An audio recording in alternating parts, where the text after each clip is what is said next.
thanks to the supporters of channel member Kyle Bykirch. Well, in an interruption to our scheduled broadcast today, we're going to put aside thoughts of promotion, clearing debts, selling players in the January transfer window. None of that matters right now, because today, right now, we are away against Manchester United in the FA Cup third round, and that is all that matters in the entire universe. Hello and welcome to part 16 of Saving Man City. I'm Kevin. Coming up on today's episode, we have that big FA Cup third round game away against Manchester United. It's the dream tie, not just because it's our biggest rivals and it's the FA Cup and the magic of the cup and all that kind of stuff, but also financially, it's the absolute best draw we could have had as well, away from home at the biggest stadium in the country in the tournament that does a revenue split. I mean, it's not going to make a massive difference to this ever decreasing overall balance now we're into January, but it should stick a couple of £1 million into the coffers, which will not go amiss. That's for sure. We have been trying to sell players in January. All we've done is upset them because we're now at the point where players don't want to leave, which I guess is good. Players want to stay here. It does make it harder to deal with this and this. So we're just right now pretending that's not happening. We're going to enjoy the FA Cup. We've been enjoying our football a lot recently, up until this game against Portsmouth, where it was just typical night before the big match nerves, I think. But we have put together a decent run of form in League One. We're still in and around the playoffs, fourth in the league. We're 6 points off of the automatic promotion spot with a game in hand. And I would like to think in a position to at least give it a good go to push on in the second half of the season and try and get that automatic promotion, depending, of course, on whether or not anybody actually gets sold. But at the moment, like I say, nobody wants to go. We're not going to force players out the door. Cut price, that's for sure. So let's get on to the main event. Just get in there straight away. We're away against Manchester United. And this is the team we are sending to Old Trafford. Young Trafford in goal. A back four. I've waited 16 episodes to do that. Thought I'd have to wait a lot longer. A back four of Wilson, Esbrand, Mbete, Charles and Sweet. Wells, Morrison at the base of the midfield. Fiorini and Taylor ahead of him. Hamilton on the left. Knight on the right. Morgan up front. It is our strongest team without really any kind of question, really. No rotation, no injuries, no suspensions. We're putting the best players out for a day out at Old Trafford. Now, remember, we have got a little bit of previous in this series for playing against Premier League opposition. The very first game was a Community Shield against Liverpool that we narrowly lost that same season. We narrowly lost against Arsenal at this stage of the FA Cup. But we are now in a different world with a very different squad of players. Back then, someone summarised it in the comments section a couple of days ago that we started this series out with a championship team in the National League. And now we've got a League Two team in League One. And I suspect it's going to be quite painful taking our medicine against the local rivals. It's our first time playing Manchester United in 3 years since we were demoted all the way down to the National League. And we are behind after 3 minutes. And poor old James Trafford, club captain James Trafford, just pushes it into the path of an onrushing Bruno Fernandes to put Manchester United 1-0 up. On a positive, there's 75,000 people crammed in here, so there is going to be a big chunk of change coming our way, but we could do without embarrassing ourselves against Manchester United. You can be sure the next time we play this lot, we'll give them a good go, even if we don't today. Fiorini gives the ball away, but Knight does well to win it back in midfield, plays it over the top, and Micah Hamilton is in, and Hamilton has scored an equaliser. Referee, get your finger out of your ear. We've not had to deal with VAR as part of this series. In situations like this, you don't disallow goals. He gets it. You leave the goals standing because of the excitement and the little club getting the chance to cause an upset. And Micah Hamilton, 12 goals now this season. He's one of the players that we've offered out. He got so upset about it, he now won't sign a new contract. So he's out of contract in 18 months. We've kind of got to sell him now, or at the very least in the summer, or find a way to cheer him up again. But he is a player who I am very confident could step into any team in the Championship and probably eventually make the step up to a lower Premier League team based on his performances this season. And he's got a goal against Manchester United at Old Trafford on his CV as well that we can use to push him out to all comers this January. I mean, that's absurd from Casemiro. He's got no business doing that. I know it's Manchester City, but I mean, we're a League One team. That's his first goal of the season, and look at the state of it.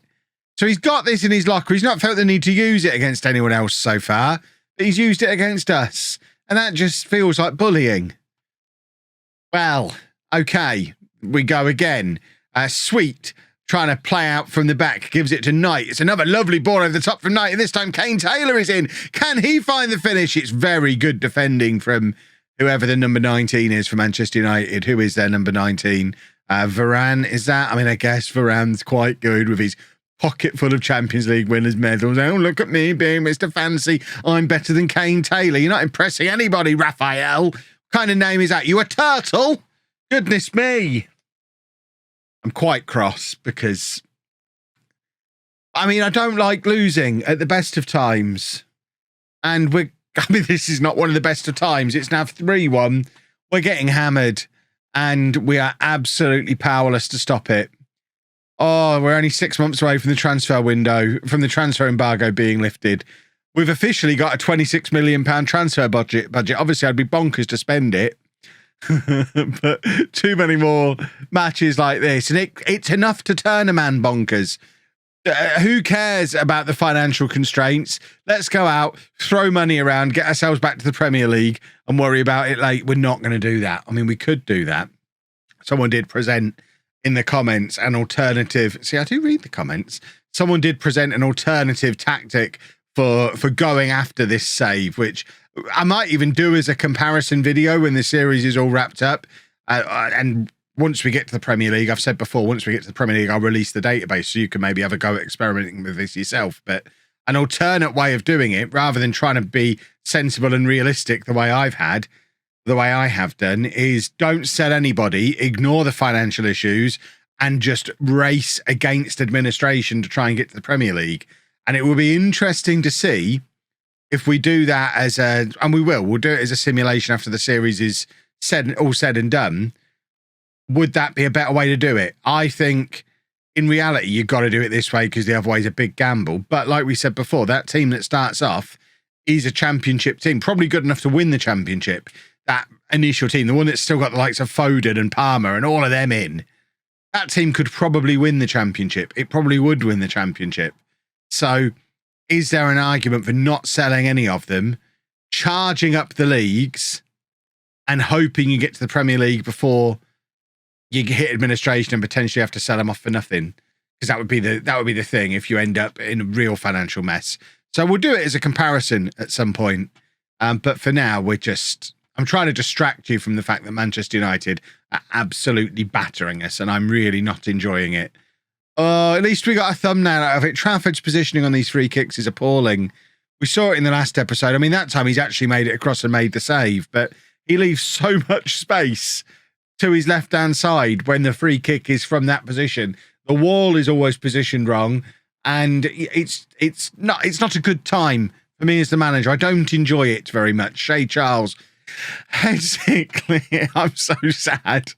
Oh, they're still coming. Rashford, Casemiro's going to do it again. Oh my goodness me! Right, shall we just get some players on to give them the experience of playing at Old Trafford?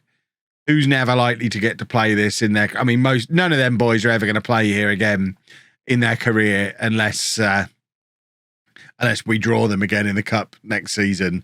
And is that a penalty? Is it a penalty or is it just a corner? It's not even a corner. Oh, it is a corner. There we go. I mean, that was not the clearest piece of refereeing that I've ever seen. Marcus Rashford, does he wear the number 12 for Manchester United in real life? That seems like a weird number for him to wear.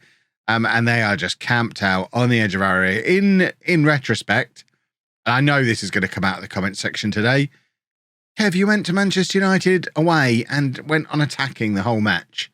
What are your thoughts there? My thoughts are, we can't defend, so why bother trying?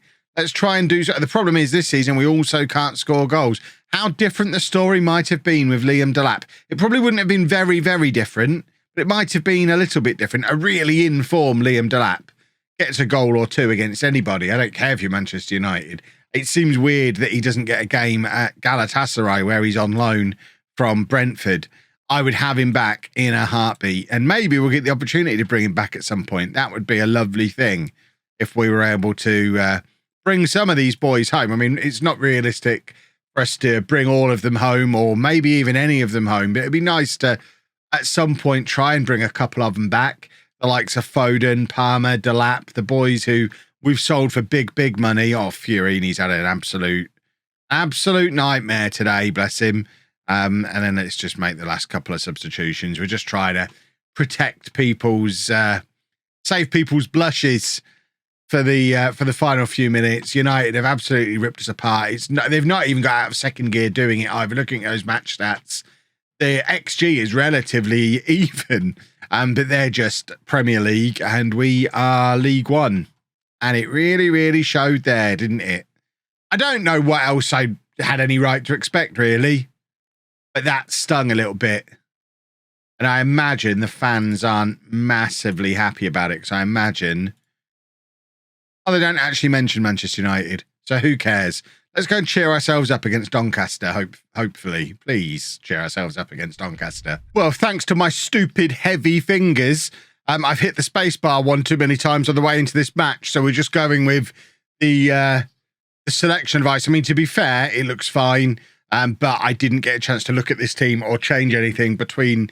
Luckily, when the inbox selection advice comes in, I always click to, yeah, pick these players. Otherwise, we'd have made no changes off the back of the match. Have we made any changes? I don't think we had Mbete and Katongo together at Old Trafford, did we? And Aguilar's in as well. Is there anything else that's different? I think the rest of that team is the same. But yeah, heavy fingers, boys and girls. What are you going to do? It's an affliction.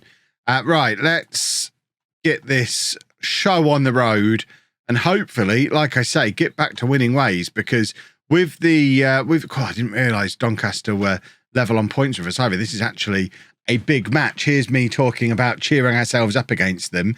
They're going to be looking to capitalise on the fact that we've lost our last 2 games in all competitions and are probably feeling a little sensitive for the first time in a little while. We were on a nice little run of form before that stupid FA Cup draw, and now we've given away a penalty, and Aguilar wouldn't have been in the team. He often gets put in there by selection advice. I ain't picking Aguilar. So we're blaming this one on the heavy fingers, because without the heavy fingers, Aguilar isn't on the pitch, and we don't concede that penalty. So that one stings, because I feel like there's nothing I could do about that when there should be an emergency stop button somewhere on the game. No, I pressed that button, but in reality, if you accidentally put the wrong player on the team sheet, when you look at the team sheet, like, whoa, hang on, what's he doing there? You can change it. But no. Just no option to do that. And now we're stuck with, that's a red card. Surely that's a red card. I've seen enough red cards in Football Manager to know what a red card looks like. And there is the red card. And now it's our opportunity to hopefully capitalise. We're 1-0 down. But against 10 men, they're going to absolutely shut up shop with a back 7 and then just 2 completely isolated up front who aren't going to be worried if they get anywhere near the ball for the rest of the match. This lot are just going to try and keep us out. And they've managed it for the rest of the first half. Right, what have we got that we can bring on? We're probably not going to make any changes at half time, but I think in the very near future, we're going to switch to the 4-2-3-1. And just get someone in here. Oh, they've dropped another man back. Right, that is my cue to go to this, and we'll probably take off Taylor and bring Nico O'Reilly on in there just to get an extra body in and around all the defenders that they've got going on. We may as well throw men forward. They're certainly not going to risk doing any more attacking in this match while they're ahead and down to 10 men. James Trafford just having a little bit of a dribble around, and now Mbete looking for options ahead of him. He is our ball-playing defender, plays it forward to Fiorini, who does quite well to not give the ball away there. It was a tough position to receive the ball in, and now Wilson Esbrand all the way back to Mbete again, and he's once again looking for that ball over the top, I think, but no one's presenting themselves for it. And it's with Fiorini and Mbete again. And now Wells Morrison back to Mbete. We're determined to give the ball to that guy and hope he gives it away, I think. Wilson Esbrand to Mbete again, who's had the ball about 8 times in this move. Aguilar now in acres of space. He gets the ball over the top. Dixon is in behind. Can he square it? He can. And Jimmy J. Morgan tucks it past the goalkeeper. It was a little bit rough and ready. There was nothing fancy about it, really. We were just looking for that ball over the top. We eventually found it through an unlikely source in Aguilar. I mean, what do you say? I picked him because I'm a genius. I knew what I was doing when I put him in the team today. And what a finish, though. I said it wasn't pretty. I thought it kind of fumbled in off of Morgan. But when you actually see the finish that he's done here, this is stupendous from him. A little back heel. 1-1. Now we go for them. We go for the jugular.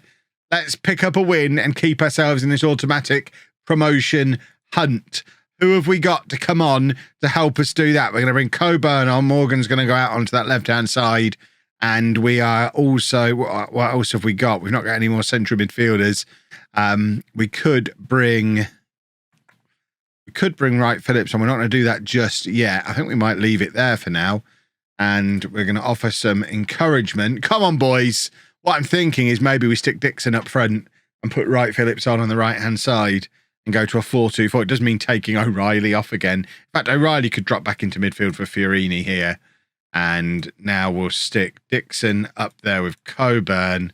Wright Phillips can come on that right-hand side. In fact, we'll put Morgan up there with Coburn and we'll do that. Aguilar is tired, so Shea Charles can come on for him, and this is our final substitution. So we may as well just swap the left back as well, just for some energy. Why not? Have we got a winner in us, boys? We need to be winning games like this against 10-man Doncaster for an hour. I know they've put all the men behind the ball, but come on, boys. Corner comes in, and it's Mbete, and his header skims the top of the crossbar. That might well have been the final opportunity. And this is another frustrating match for Manchester City as we're just making it look hard. It shouldn't be this hard. And in fact, I thought Doncaster were going to get a little counter-attack on there, but this is our final roll of the dice. There's 20 seconds to go. Just get it into the area. We've got men in the area. Get it into the penalty area. O'Reilly to Dixon. Why are we trying to faff it around? DiMaggio, Wright Phillips. What an import. He's been disallowed. Oh, that could have been a huge goal for us. As it is, I mean, it's not Wright Phillips who's offside. He's nowhere near offside. It's Morgan, I think, ahead of him who's been given as offside. It's the final decision of the match, and it ends 1-1. And that is a frustrating end to a frustrating episode. 3 games without a win in all competitions. We need to turn that around and fast, whilst also trying to claw some of this money back, because we're £30 million overdrawn and we've got another £23 million payment due at the end of the month. We've never let it get this bad before, but we really are running out of saleable assets, and we've promised these ones that we're not going to sell them. Does anyone want Galvez? I feel like there might be an administration incoming. We've not had a warning of it yet, but it feels the closest we've got so far. If you've enjoyed that, please make sure you leave a nice big thumbs up on there for me. Subscribe to the channel for daily Football Manager videos. And thank you very much for watching.